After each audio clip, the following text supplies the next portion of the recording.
നിങ്ങൾക്ക് ഉത്തരം പറയാം, നിങ്ങൾക്ക് തോന്നുന്ന ഉത്തരം പറയാം.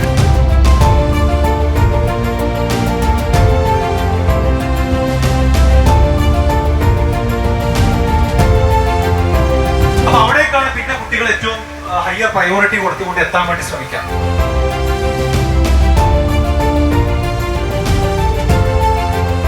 ജോബ് എന്നതിലുപരി നിങ്ങളുടെ മെന്റേഴ്സിനെ നിങ്ങൾ എങ്ങനെയാണ് സെലക്ട് ചെയ്യുന്നത് എന്നുള്ളതായിരുന്നു. ഫ്യൂച്ചറിൽ ഒരാളായിട്ട് നമ്മുടെ മക്കളുണ്ടാവുന്ന ഒരു ആത്മവിശ്വാസം ഇതിലെല്ലാം ഉണ്ട്.